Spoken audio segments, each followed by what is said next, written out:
जय श्री राधे कृष्णा साथियों। मैं भी कृष्णा ज्ञान सहारा चैनल में आपका स्वागत करती हूँ। कैसे हैं आप? आपके अच्छे स्वास्थ्य और सुखद जीवन की मंगल कामना करती हूँ। आपके अपने इष्ट देवों को कोटि कोटि नमन करते हुए, बड़ों को प्रणाम करते हुए वीडियो प्रारंभ करते हैं। साथियों, आज बात करेंगे वैवाहिक जीवन सुख में कैसे हो। विवाह हो जाता है लेकिन जीवन में बहुत सारी परेशानियां होती हैं।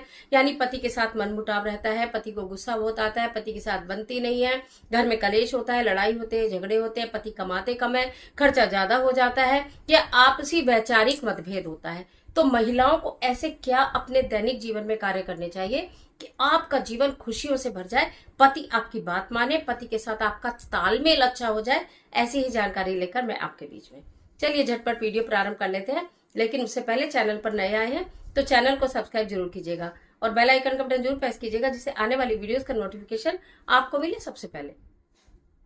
आज मैं बात कर रही हूँ वैवाहिक जीवन खुशहाल कैसे हो, सुख में कैसे हो, आपस में प्रेम कैसे हो।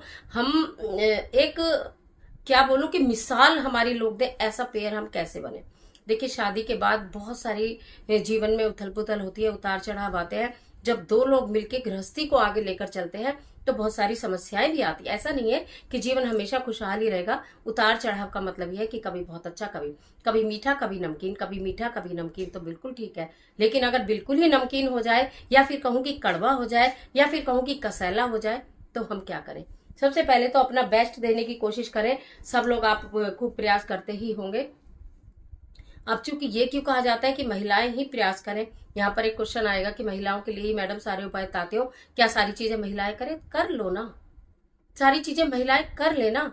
घर की स्वामिनी तो महिला ही है, घर चलाती है, बच्चे। एक बात बताइए, महिलाएं हैं तो बच्चे हैं, स्त्री है तो बच्चे हैं ना। तो बच्चों को पैदा करना, पालना, पोसना, उनके संस्कार देने, उनको सब कुछ करना, तो ये सब कार्य करते हैं। तो क्यों ना पति के लिए भी कुछ ऐसे कार्य कर ले जाए कि पति आपके बराबर ही खड़े रहे, आपसे बहुत आगे भी ना हो, बहुत आपसे पीछे भी ना हो, यानी आपका साथ बना रहे। तो करेंगे क्या? अगर बहुत अधिक मनमुटावे, लड़ाई, झगड़े, कलेश है, कहना नहीं मानते हैं, परेशान करते हैं या परेशान होते हैं, या पता चलता है बहुत बहुत दिन बात नहीं होती, या तो पता चलता है तो तलाक तक नौबत आ गई है, तो आप क्या करें? आपको करना ही चाहिए, गुरुवार की पूजा करनी प्रारंभ कीजिए। व्रत नहीं रख सकते मत रखिए, केले के वृक्ष की पूजा कीजिए, उसको पीली मिठाई एक जरूर अर्पित करके आइए। कोई भी एक पीली मिठाई हो, उसे आप केले के वृक्ष के नीचे अर्पित करके आइए, और अपने हाथों में पीली चूड़ी पहनना प्रारंभ करिए। चाहे दो ही पहने, गुरुवार के दिन, किसी भी गुरुवार के दिन आप पहन सकते हैं पीली चूड़ी। अगर कांच की पहन ले, कांच का कड़ा भी आता है पीले रंग का, चूड़ी पहन ले। नहीं तो फिर आप दो सोने की चूड़ी भी पहन सकते हैं। अगर आप समर्थ हैं तो आप सोने की चूड़ी पहन लीजिए, नहीं अगर आप पहन पाते हैं तो कोई दिक्कत नहीं, आप कांच की पहन लीजिए, किसी भी हाथ में पहन लीजिए, दो चूड़ी ही पहन लीजिए, पर एक पीली चूड़ी आप पहनना प्रारंभ कर दीजिए। आप देखिए जरा, इस मतलब क्या है, सुनने में आपको बहुत आसान और छोटी चीज लग रही होगी, लेकिन है बहुत मजबूत और बड़ी चीज। इसको पहनना शुरू करिए। शुक्रवार के दिन गेंदे का एक फूल लीजिए, उस पर कुमकुम लगाकर माता रानी को अर्पित कीजिए। कोई रसदार घर में भोग बनाइए, चाहे खीर बनाइए, चाहे मालपुआ बनाइए, जो भी आप बना सकते हैं, कहने का मतलब है। और पति और पत्नी दोनों मिलकर एक ही चम्मच से खाएं, एक ही कटोरी में। पहले माता रानी को भोग लगाइए, उसके बाद स्वयं खाइए। पूरे दिन में कभी भी आप अपनी सुविधा देख के, जब आपको लगता है कि हमारे हस्बैंड घर में होता है और आपको लगता है कि मेरे हस्बैंड तो मेरे साथ खाएंगे भी नहीं, इतनी लड़ाई रहती है, तो पहले आप उसमें से खा लीजिए और वही चम्मच और कटोरी में अपने हस्बैंड को दे दीजिए खाने के लिए, उसी चम्मच से। फिर आपके पति खा ले। ये वाला काम करिए। इसके साथ साथ अगर आपको ऐसा महसूस होता है कि हमारा तो मतलब 36 का ही आंकड़ा है, या कोई बाहर के लोग भी नहीं कहूंगी, घर के ही लोग हम लोगों में लड़ाई लगवाते रहते हैं। जब घर के लोग ही लड़ाई लगवाते हैं और संयुक्त परिवार में रहती है, वैसे तो मैं एक अपील करना चाहूंगी कि अगर हम संयुक्त परिवार में, मेरा भी संयुक्त परिवार है, समझ रहे हो, मेरा भी संयुक्त परिवार है, बच्चों के जीवन में दखल अंदाजी नहीं करनी चाहिए। चाहे लड़की का जीवन हो, चाहे लड़के का जीवन हो। लड़की अपने घर शादी होकर चलेगी, उसका जीवन है, उसके जीवन में आप दखलंदाजी बिल्कुल भी मत करो, उसके हाल पर छोड़ दो। और बेटे के जीवन में भी दखलंदाजी ना करो। पति पत्नी वो दोनों मिलके जो भी करे, जैसे करे, करने दीजिए। क्योंकि ये लड़ाई झगड़े जो है, उनके पारिवारिक जीवन में सेपरेशन लाने का काम करते हैं, यानी कि अलगाव की स्थिति उत्पन्न करते हैं। और जो लड़की आपके घर में आई है वो बहुत परेशान हो जाती है। ये मेरी बड़ों से प्रार्थना है, हाथ जोड़कर कृपया इस बात पर ध्यान दीजिए। अब बात ये करती हूँ कि अगर कहीं ऐसा है कि बड़ों की वजह से या किसी की वजह से, या कोई बाहर की स्त्री है उसकी वजह से पति पत्नी के अंदर मनमुटाव हो गया है, बहुत ज्यादा मनमुटाव है, लड़ाई झगड़े है, तो क्या करें? शनिवार का दिन होना चाहिए, संध्या का समय होना चाहिए, जब दिन छिप जाता है, यानी कि प्रदोष काल हो जाता है, यानी कि सूर्य अस्त हो जाता है। उस समय में 21 लौंग अपने हाथ में लीजिए। ये 7 शनिवार आपको करना है। पीरियड सूतक पातक का कोई परहेज नहीं है, कभी भी कर सकते हैं।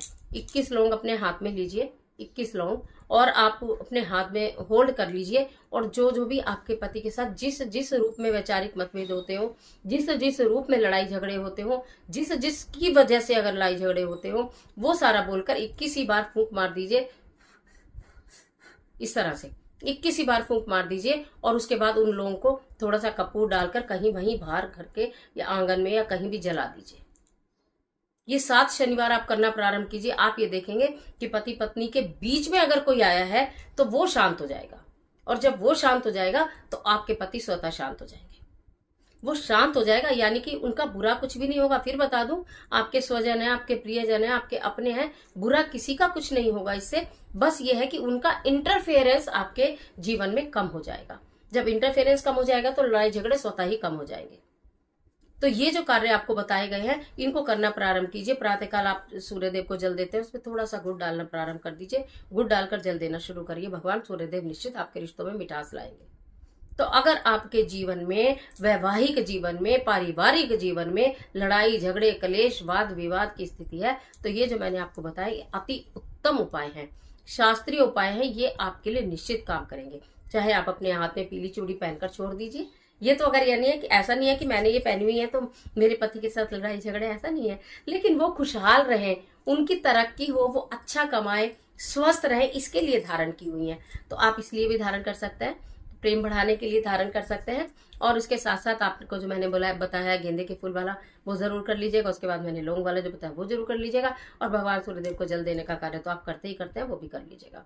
तो इस तरह से आप अपने पारिवारिक जीवन को, अपने पति पत्नी के रिश्तों को मजबूत और मिठास से भरा कर सकते हैं। पति आपकी बात माने, आपको उनके साथ गर्व महसूस हो, लड़ाई महसूस ना हो कि मैं कहाँ आ गई, मेरे तो किसी से मेरे कोई केयर नहीं करता, ऐसा महसूस ना हो। बल्कि आपको गर्व महसूस हो कि मेरा अच्छा परिवार है, मेरे पति अच्छे हैं, ऐसा महसूस हो। और पति को भी अगर ऐसा लगता है कि पत्नी बेवजह लड़ाई झगड़े करती हैं, तो पति केले के वृक्ष की पूजा कर सकते हैं, पति गेंदे के फूल में कुमकुम लगा के चढ़ा सकते हैं, और पति सूर्यदेव को गुड़ डालकर जल दे सकते हैं। तो पत्नी भी आपके हिसाब से चलेंगी। तो दोनों के लिए बता दिए हैं। आपका जीवन खुशहाल हो, मेरी हृदय से यही इच्छा है। बहुत सारी वीडियोस में, मतलब मैं कमेंट में पढ़ती हूँ अपनी वीडियो पर कि भी पति कहना नहीं मानते, बहुत जो गुस्सा करते हैं, दूसरों की बातों में आते हैं और हमारी बात नहीं मानते। तो देखिए, आपको अपनी बात मनवाने के लिए प्रेम तो करना ही करना है, थोड़ा धैर्य तो रखना ही रखना है। प्रेम करिए, धैर्य रखिए, कुछ कह दीजिए, कुछ सुन लीजिए, कुछ छोड़ दीजिए, बातों को अवॉइड कर दीजिए। तो ये भी एक समाधान हो सकता है। और साथ के साथ ये कुछ ज्योतिषीय उपाय हैं, इनसे किसी का नुकसान नहीं होगा, इनको कर लीजिए। निश्चित आपकी मनोकामना पूर्ण होगी और आपके पति आपके हिसाब से रहेंगे, आपके साथ प्यार से रहेंगे, बिना किसी गुस्से के रहेंगे। तो आज के लिए इतना ही, इजाजत दीजिए। आशा करती हूँ वीडियो आपके लिए बहुत उपयोगी साबित होगी। मिलती है एक और जबरदस्त वीडियो के साथ। तब तक हंसते रहिए, मुस्कुराते रहिए, अपना और अपने अपनों का ख्याल कीजिए। वीडियो अच्छी लगे तो लाइक कीजिए, जितना चाहे अपने फ्रेंड के साथ शेयर कीजिए। कमेंट बॉक्स में राधे राधे जय